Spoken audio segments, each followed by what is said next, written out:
joined by a very special list of guests today, talking about the topic of mass market NFT, which is, we think it's the future of NFTs. I think let's start out with some introductions, but I would say I'm joined by these goats who really do not need that much of an introduction. So I will limit just your name, your project, and a few sentences about what you're working on. And I'll start. My name is Joanna Zeng. I am advisor to AlwaysGeekyGames, which is a Web3 gaming studio. Previously worked at Coinbase and Optimism. So, Yep. Jake, Hi. go ahead. I'm Jake. I'm the CTO at Artblocks. I'm also an artist, collector in the space. I'm Lorenzo. I work at Pudgy, and it's really awesome to be here. Thanks to all the Pudgies that are out. Love you guys.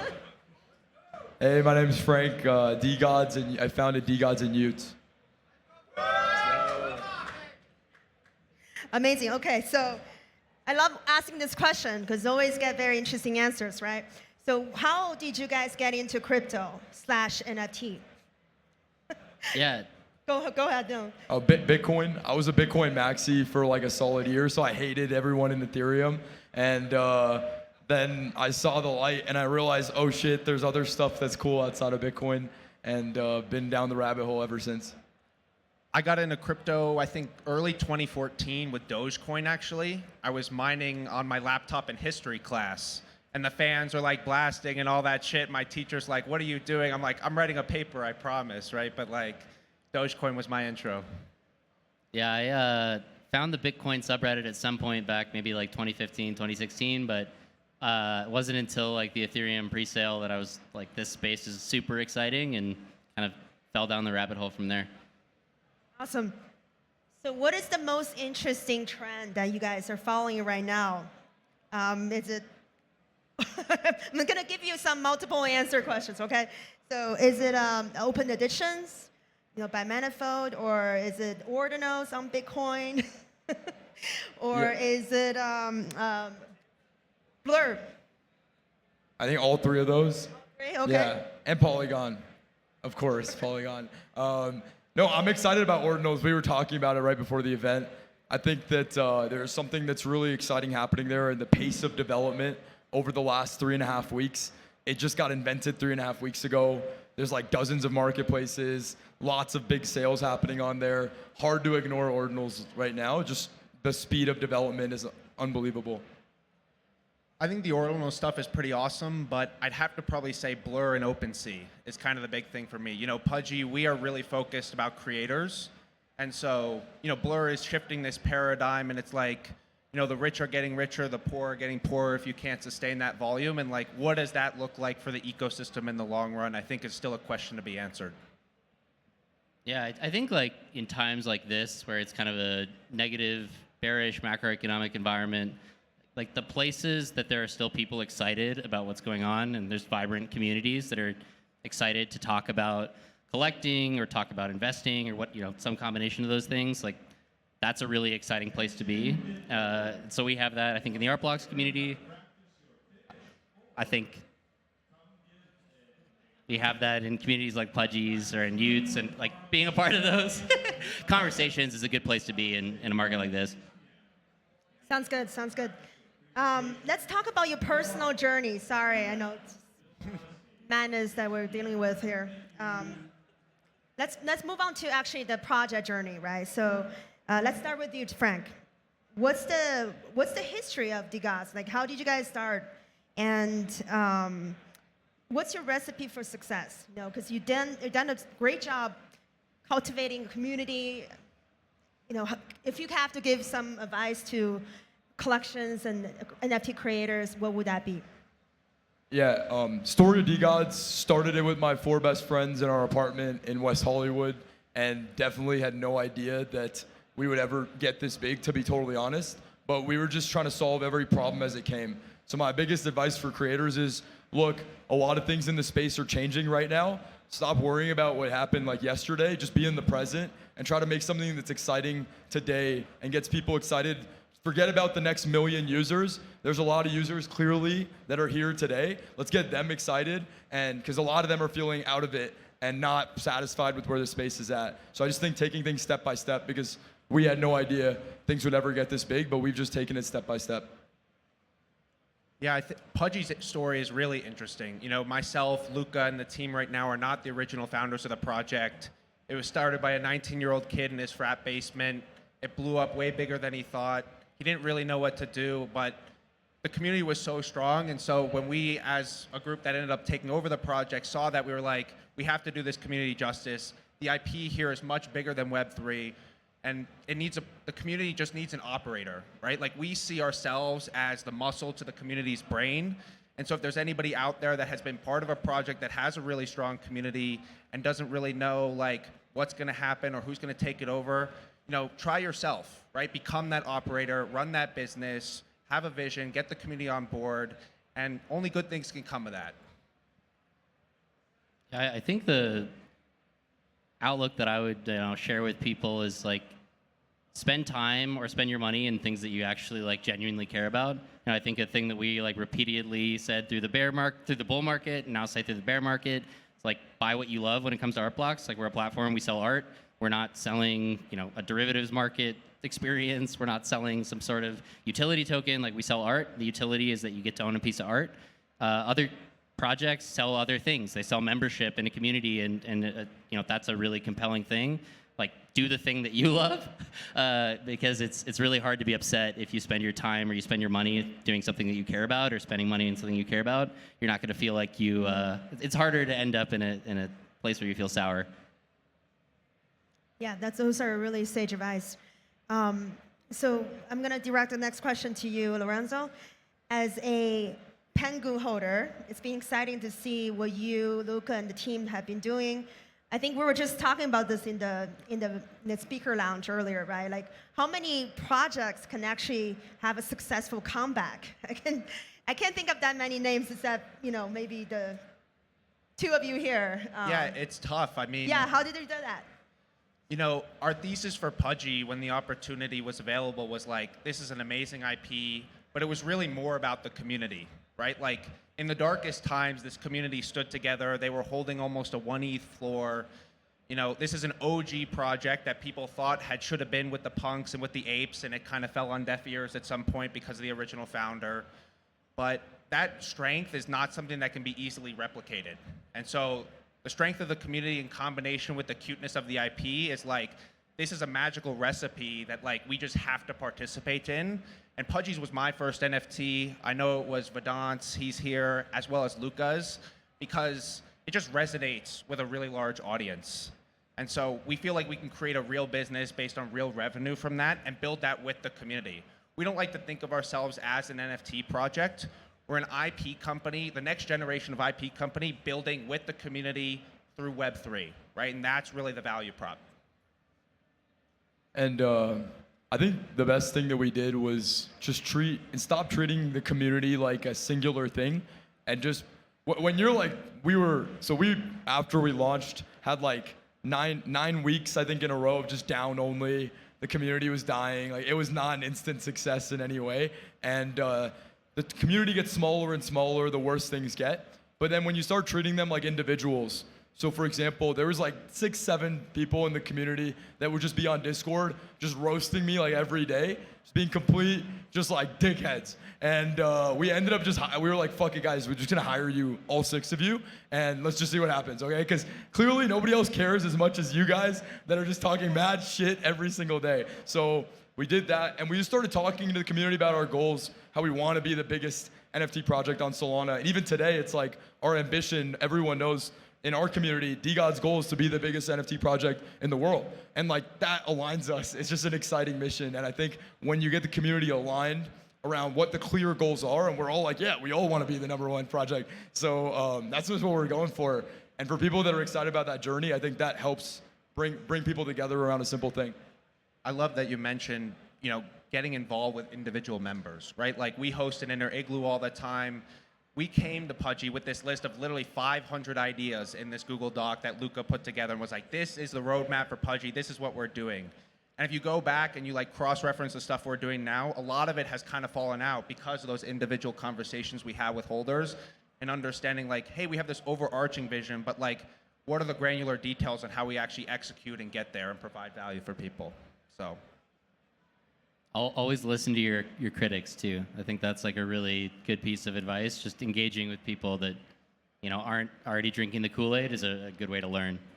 And maybe hire them, right? Always here to listen to your critics and maybe get them on your team. Okay, so next question, I think it's something that you already mentioned, Frank. So you successfully built a community on Solana.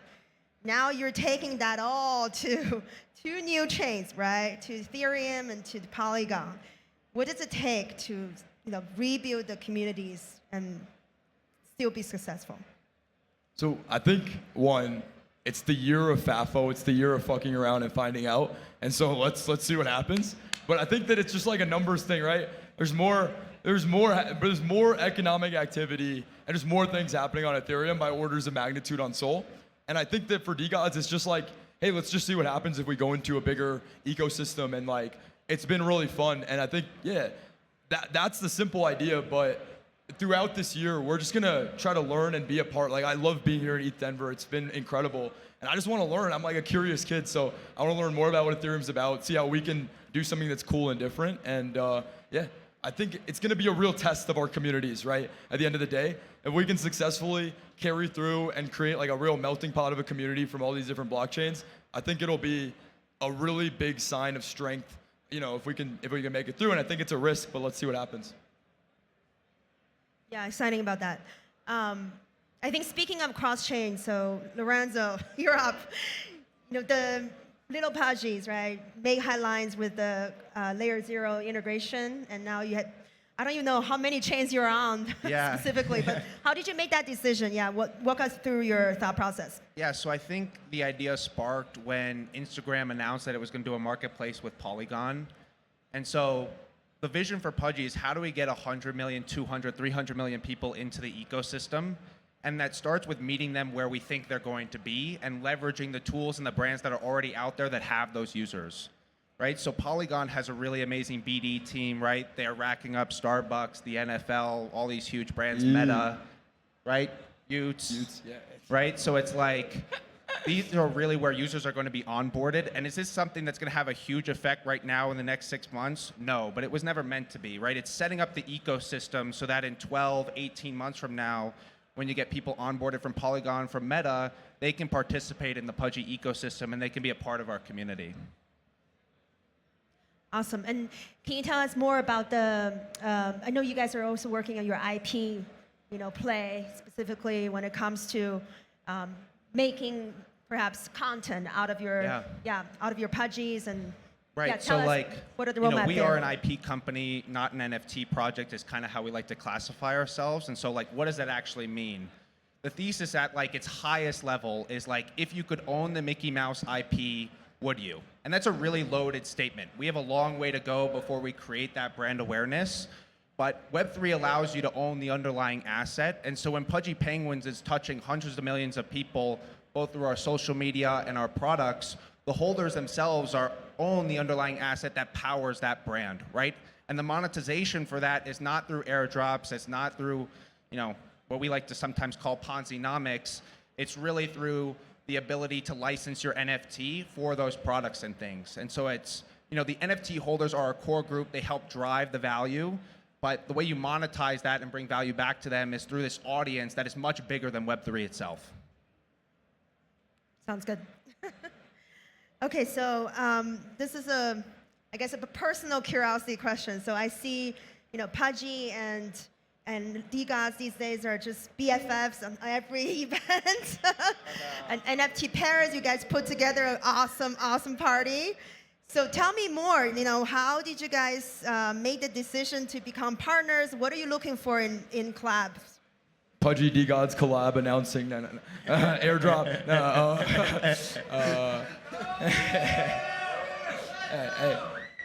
The people love it. The people love it. Yeah, we clip that to Luca. Say people were cheering for DeGods Pudgy airdrop. Maybe we should do it. No, I think me and Luca just I think a bunch of people that we were mutual friends with were like, yo, Frank, you got to meet Luca. And then same thing to him.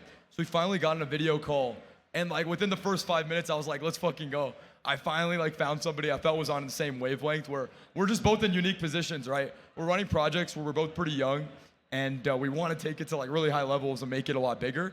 And so it just felt cool to meet someone for the first time that was on that wavelength. And through them, met Lorenzo. And we've got, as a team, have gotten really close because, yeah, it's like ageism is the word, right? And that's not a good thing, but yeah.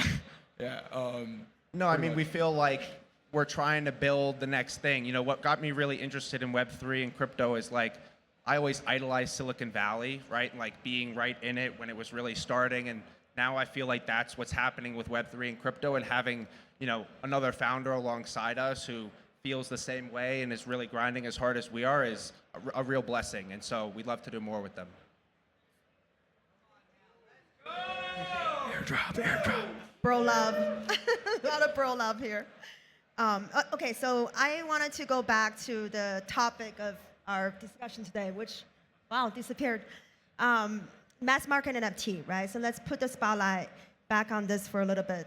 Like what I mean by mass market NFTs. So it's a term that we coined in contrast of today's use case, right, in NFT, which is scarcity based, digital collectible, right? So a lot of speculation goes into the value, but can we imagine a future where I guess 3 characteristics that goes into it, right? So high supply, right, could be unlimited or very high supply. And 2 is the low barrier to entry, so anyone can mint it for free or for low price. And then lastly is the entire value is based on your utility, the utility that you receive, right, from this NFT. So when we talk about NFT, it's no longer just scarcity-based digital collectible, but just a digital collectible, right? That's almost fungible within the collection itself. So Jake, I wanted to get your thoughts on this, because I think last time we talked about it, you had a lot of really great thoughts about it. Like you might call it different names, right? You call it like consumables or something else. Yeah, I think what do you think? When you look at like a lot of discretionary consumer spending, there's a lot of money that's spent on things that are ways that we express who we are, and you see that kind of carry over right now in the NFT world. But a lot of it is stuff that is focused on scarcity, or I would even say like exclusivity.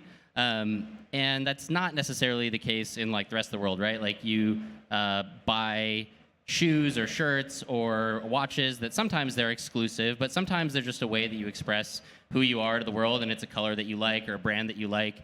I think there's a lot of opportunity for that to carry over into NFTs and digital spaces, right? Where you're at a concert, and rather than buying another T-shirt that you don't really want, you buy a digital collectible that is not exclusive in the sense that only 5 people in the world can own the thing, but it's maybe time exclusive in that it's something that you can buy at the specific show at the specific location on the road tour. And if you're buying it in Atlanta, it's different than if you're buying it in San Francisco. And you can have that be a more immersive and interesting experience, because you can have things that are unique and part of a collective in the digital space when that's harder to achieve, I think, in like purely physical goods.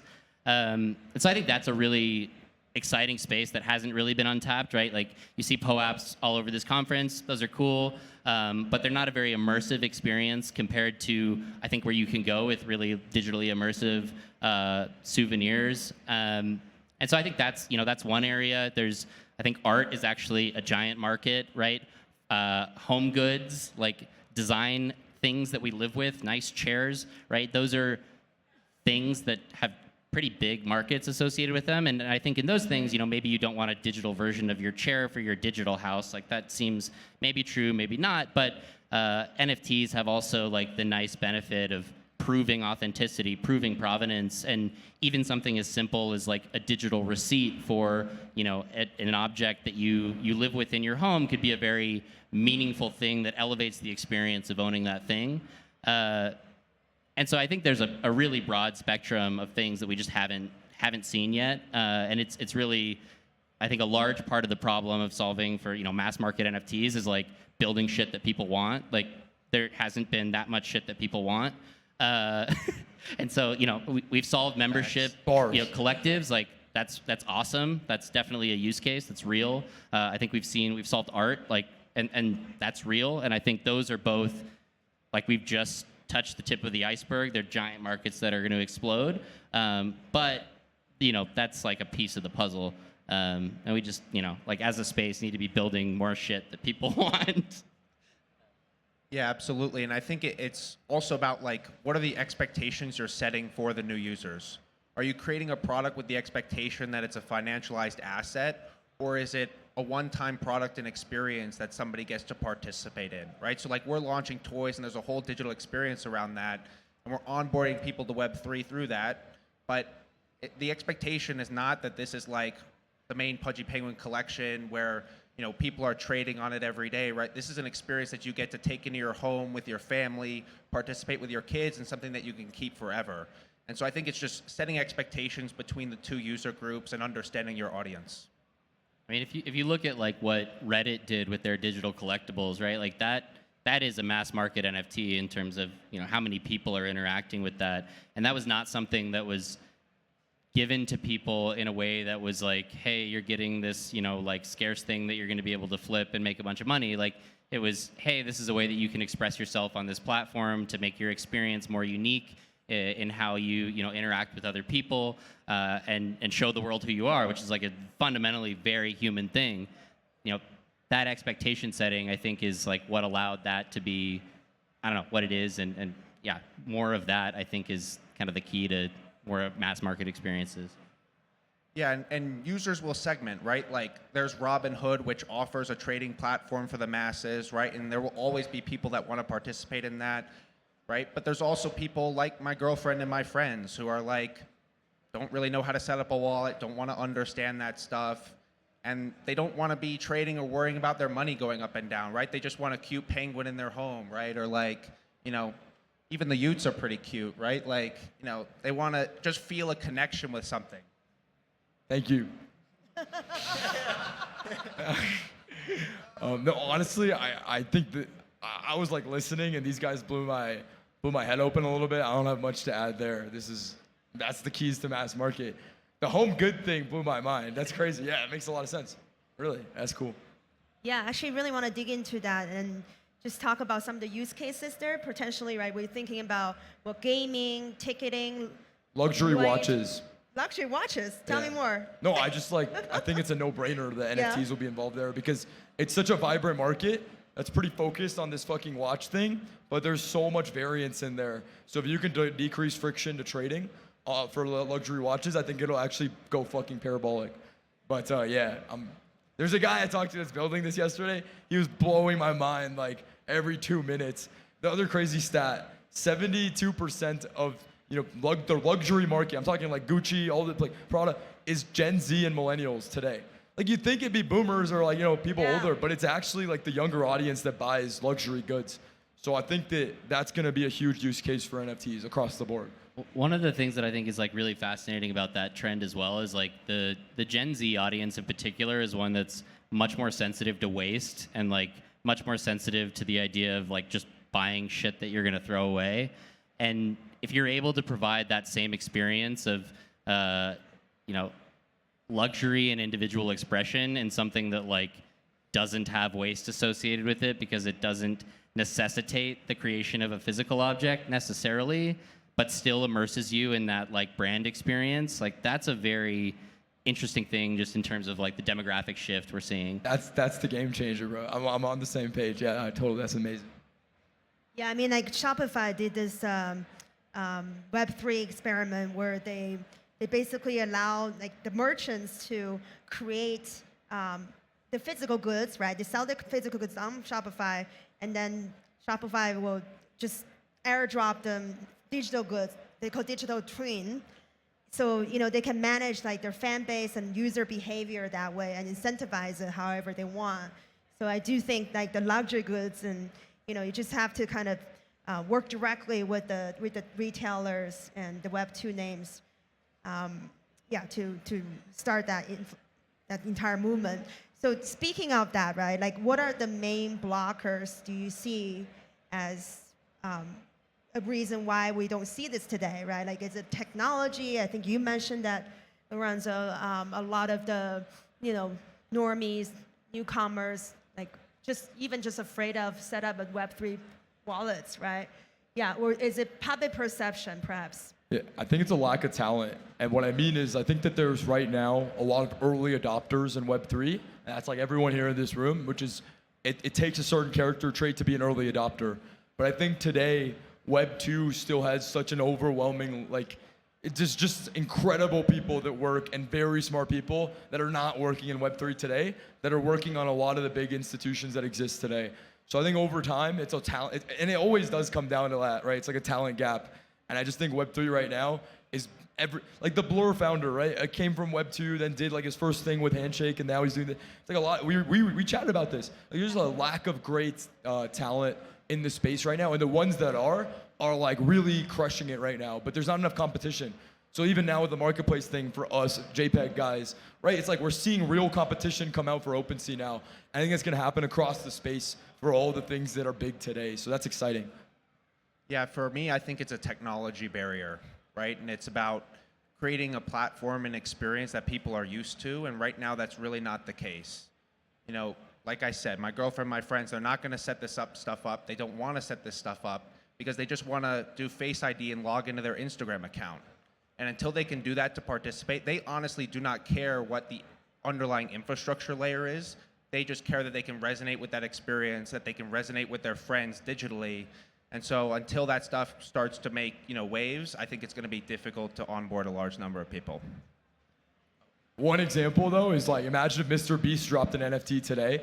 Like, bro, who's Yuga? Like, you know what I mean? Like the scale of that would just be so nuts if the right people came into the space. And that just shows, yeah, that's it. Yeah. I think to be a little contrarian in terms pushing off on what you're saying, I do think that from a fundamental technology perspective, a lot of the building blocks are actually there, and there's not the talent at the application layer of putting those things together. I think if you look at the Ethereum development ecosystem over the last 5 years, there's been a lot of really brilliant people working on things at the more fundamental layers of the protocol layers and the infrastructure layers that have really set up a beautiful foundation for now the NFT success that we've seen in the last few years to really be able to builders can hit the ground running building applications, which was not the case if you go back a few more years. And so I do think there's a lack of kind of talent in terms of people putting those pieces together in a package that is selling something that people want, and not either being big brands that do come into the space and do something that feels inauthentic and janky and cash grabby. That's not it. And not people who are coming from within the space but are not here for the long run, because that's also not it. And some of that just takes time for people to build that stuff. Totally agree. So we only have 2 minutes left. Wanted to give each of you some time to give us some closing thoughts. What can you tell us that makes us feel optimistic and bullish about the industry today, in this bear market? I think everybody's showing up here today. There's a ton of Pudgies here, right? This was an impromptu event for our community, and the community support for us is it's what drives us, right? The community is really the brain to our muscle, and it's great to see all you guys, and the people that will be around and continue to build are here, right? Everyone else has been washed out, I think, at this point, and only excited from here. Pudgy Penguins and Artblocks. These are the two things that give me hope for the space right now. Thank honestly, you. Honestly, yeah. I should have let you finish, actually. You're a little bit more punchy. But yeah, I mean, echoing that, I think, I'm talking about how we just need to build more stuff that people want, which is kind of an obvious thing. But the counterpoint, the optimistic point is I think the space has actually built many things that people want and care deeply about, and you see that in the communities that are showing up here today. I fucking love hearing people in the audience cheering for the communities that y'all have built. That's awesome, and I think it's a reflection of something to be optimistic about, right? There are people hanging around throughout this bear market who are not just here for short-term speculation, that are here because they found something meaningful, and that's pretty cool. All right, that was fun, you all. Give it up to Frank, Lorenzo, and Thank you, Jake. guys. Thank you, guys. Thank you. That's time.